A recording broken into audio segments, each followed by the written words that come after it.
कभी ऐसा हुआ है कि आप नॉर्मली कैजुअली कुछ बोल देते हो, ये अटैक या टॉन्ट नहीं होता, लेकिन सामने वाले तुरंत गार्ड पे आ जाते हैं जैसे किसी ने उन्हें क्रिटिसाइज कर दिया हो। आपके दिमाग में कंफ्यूजन चलता रहता है, आप सोचते हैं कि सच में मैंने कुछ गलत बोला ही नहीं। आपका इंटेंशन सही था, लेकिन कई बार उसका रिएक्शन नेगेटिव आ जाता है। ये प्रॉब्लम ऑफिस में ही नहीं बल्कि आपके घर में, आपके दोस्तों के साथ भी होता है।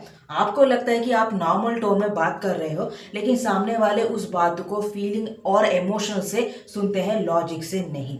ये सिचुएशन आपके दिमाग को कंफ्यूज करता है, दिल को थोड़ा हर्ट करता है, क्योंकि बिना गलती के भी लोग आपको गलत समझ लेते हैं। लोग सिर्फ वर्ड्स ही नहीं सुनते हैं, वो अपनी फीलिंग्स लाइक गुस्सा, स्ट्रेस और इनसिक्योरिटी के थ्रू सुनते हैं। इसलिए कई बार ये वो सेम वर्ड्स भी सेम इम्पैक्ट नहीं करता है। प्रॉब्लम ये नहीं है कि आप नेगेटिव में बोल रहे हो, अक्सर आप नॉर्मल टोन में ही बात करते हो। प्रॉब्लम ये है कि जब आप बोलते हो, ये वर्ड्स उनके ब्रेन तक डायरेक्टली नहीं जाता। पहले वर्ड्स उनके मूड से फिल्टर होकर जाता है। अगर उनका मूड नेगेटिव रहा ना, तो नॉर्मल वर्ड्स भी नेगेटिव लगने लगते हैं। सेंटेंसेस सिंपल ही होते हैं, पर जब मूड चेंज होता है ना, तो पूरा मीनिंग ही बदल जाती है।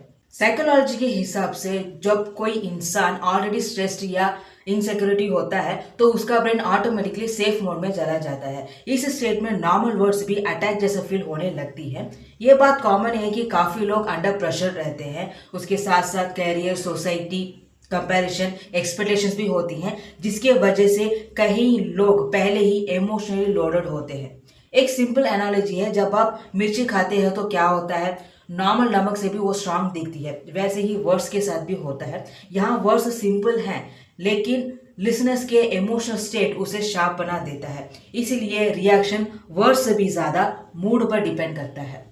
अब हम 3 प्रैक्टिकल सॉल्यूशंस के बारे में लर्न करते हैं। First one is acknowledge before you से। जब किसी को लगता है कि आप उनके प्रॉब्लम, स्ट्रेस और एफर्ट को इग्नोर कर रहे हैं, तो वो तुरंत ही डिफेंसिव हो जाते हैं। रिएक्शन वर्ड से भी ज्यादा फीलिंग से आती है। तो आप क्या कर सकते हैं कि पहले ही पॉइंट पे जंप मत कीजिए। फर्स्ट उन्हें दिखाइए कि आप उनकी बातें सुन रहे हैं, समझ रहे हैं। इससे क्या होता है कि उनका माइंड रिलैक्स होता है और उन्हें लगने लगता है कि उनकी बातें मैटर करती हैं। और फिर जब आप अपना पॉइंट रखते हैं, तो वो डिफेंसिव मोड में नहीं होते हैं, इसीलिए बात ज़्यादा इजीली एक्सेप्ट होती है। सिंपल वे में बोलूँ तो अंडरस्टैंडिंग दिखाने से कनेक्शन बनता है। फॉर एग्जाम्पल, आप एक कलीग को डेडलाइन मिस होने पर कुछ कहना चाहते हैं। ये सिचुएशन ऑफिस में काफ़ी कॉमन है। आपका इंटेंट फीडबैक देना है, फाइट क्रिएट करना नहीं। इसीलिए कंप्लेन करने के बजाय पहले आप अंडरस्टैंडिंग दिखाते हैं और इस तरह बोलते हैं कि मुझे पता है कि लास्ट वीक बहुत ही एथिक था, इसलिए बस मैं थोड़ा सा सजेशन देना चाहता हूँ। इस लाइन से आप उनके प्रेशर को एक्नॉलेज करते हैं, ब्लेम नहीं करते, और सामने वाले को लगता है कि आप उनकी सिचुएशन को समझ रहे हैं, इसलिए वो रिलैक्स करते हैं और जो भी बात आप कहना चाहते हैं, सजेशन देना चाहते हैं, वो पूरी तरह से मेंटली सुनने के लिए रेडी हो जाते हैं। सिंपल लाइन ये है कि एक्नॉलेज करना अग्री करना नहीं होता। मतलब ये है कि आप उनकी सिचुएशन को देख रहे हैं, समझ रहे हैं। So second one is soften the first 5 words.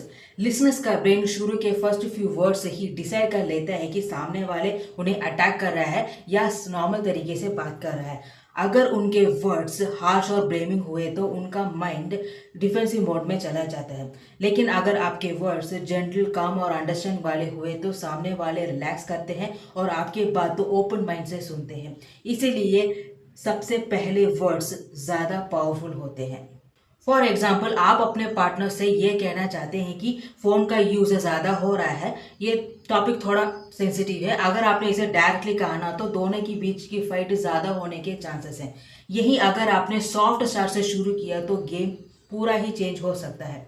आपने इस तरह से कहा कि तुम हमेशा फ़ोन में रहते हो, ये लाइन ब्लेमिंग से स्टार्ट होता है। हमेशा जैसे वर्ड्स लिसनर्स के ब्रेन अटैक सिग्नल देता है, जिसका रिजल्ट डिफेंसिव और आर्ग्यूमेंट होता है। लेकिन अगर आपने इसका शुरुआत इस तरह से कहा कि मैं एक छोटी सी बात बोलूं, ये लाइन परमिशन मांगती है, अटैक नहीं करती। सामने वाला कंट्रोल और रेस्पेक्ट फील करता है, सो रेजिस्टेंस कम हो जाती है और आगे के कॉन्वर्सेशन स्मूथली जाता है। जब एंट्री पॉइंट जेंटल होती है तो सामने वाला अटैक जैसा फील नहीं करता। एक छोटी सी चेंज के वजह से पूरा रिएक्शन ही बदल जाता है। So third one is add your intention line. जब आप किसी को सजेशन या फीडबैक देते हैं तो लोग ऑटोमेटिकली डिसाइड कर लेते हैं कि आप उन्हें जज कर रहे हैं। ये असम्पशन बहुत ही फास्ट होता है, खासकर जब वो पर्सन हो। दिमाग पूरी बात सुने बिना ही वो कंक्लूजन बना लेते हैं, इसलिए आपको अपना इंटेंशन क्लियरली बोलना ज़रूरी है। लोग आपके दिल और दिमाग को रीड नहीं कर सकते। अगर आपने पहले ही बता दिया कि आपका पर्पस हेल्प करना है, सजेस्ट करना है और सिचुएशंस इंप्रूव करना है, तो सामने वाले अपनी तरफ से गलत मीनिंग नहीं बनाते हैं और आपके बातें कॉमली सुनते हैं। फॉर एग्जाम्पल, आप अपने दोस्त को जिम रूटीन के बारे में सजेशन दे रहे हो। आपका इंटेंशन हेल्प करना है, कंट्रोल करना नहीं। अगर आपने बिना एक्सप्लेनेशन के कुछ बोला तो वही हेल्प क्रिटिसाइज जैसे लगने लगता है और सामने वाले सोचने लग जाते हैं कि आप उन्हें जज कर रहे हैं। जब आप इस तरह बोलते हैं कि मैं ये सिर्फ इसलिए कह रहा हूँ क्योंकि मैं चाहता हूँ कि तुम सेफ रहो, यहाँ आपने अपना रीजन क्लियरली बता दिया है। इससे क्लियर होता है कि आप उनकी केयर कर रहे हो, जज नहीं। सामने वाले को पूरा कॉन्टेक्स्ट मिल जाता है और वो आपकी बात पॉजिटिव इंटेंट से सुनने लग जाते हैं। यहाँ पे इमोशनल टोन चेंज होने से वर्ड्स पहले हार्श और क्रिटिकल लग सकते थे, वो अब सपोर्टिंग एंड केयरिंग लगने लगे हैं। एज यूजुअल हम मिनी रियल लाइफ कॉन्वर्सेशन देखते हैं जो कि फादर एंड डॉटर के बीच हो रही है। फादर इस तरह से कह रहे हैं कि तुम्हें इतनी देर बाहर रहने की क्या जरूरत है। यहाँ पे फादर का इंटेंशन कंसर्न होता है, लेकिन सेंटेंसेस थोड़ा शार्प बन सकता है। यहाँ पे इंटेंशन क्लियरली बोला नहीं गया है, सिर्फ क्वेश्चन आया है और ये वर्ड्स हार्श हो सकते हैं। अगर ये बात सुनकर थोड़ा नेगेटिव ले लेती है और इस तरह से रिएक्ट करती है कि आपको मुझ पर ट्रस्ट ही नहीं है, क्योंकि उन्होंने ये बात इमोशनल के फिल्टर से सुना है, इसीलिए वो कंट्रोल और डाउट फील कर रही है। दिस इज द रीजन उनका रिएक्शन डिफेंसिव है। अब हम यहाँ पे करेक्टेड वर्जन देखते हैं। Same sentence same situation with better communication. यहाँ पे फादर इस तरह से कहते हैं कि मैं ये इसलिए कह रहा हूँ क्योंकि मुझे तुम्हारी सेफ्टी की चिंता है। यहाँ पे फादर ने क्लियरली अपना इंटेंशन बता दिया है।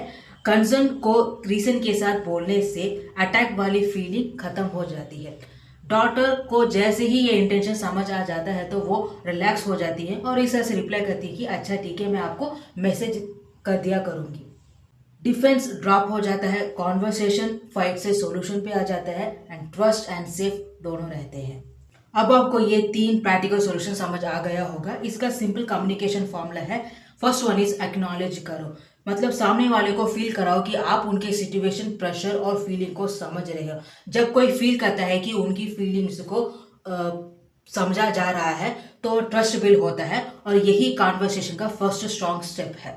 So second one is soft start से शुरू करो। कॉन्वर्सेशन जेंटल और काम से शुरू करो, क्योंकि फर्स्ट फ्यू वर्ड से ही डिसाइड कर लेता है कि सामने वाला सेफ फील करेगा या फिर डिफेंसिव मोड में चला जाएगा।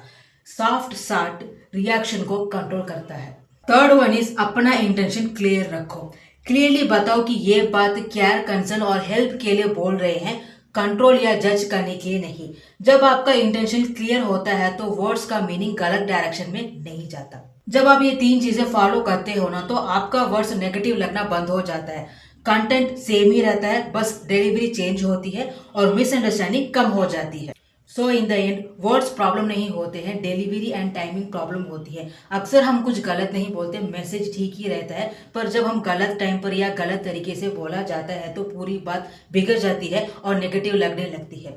जब आप दिल से जेन्युइन इंटेंशन के साथ या क्लियर स्ट्रक्चर में अपनी बात कहते हैं तो लोग नेगेटिव नहीं सुनते हैं बल्कि क्या सुनते हैं। आपके वर्ड्स अटैक जैसे फील नहीं होता बल्कि सपोर्ट एंड कंसर्न फील करता है। अगर आप इस तरह के सिंपल स्टेप से अपना कम्युनिकेशन स्किल्स इंप्रूव करना चाहते हैं तो मेरे आने वाले वीडियोस को मिस मत कीजिए। See you guys in the next one. Bye.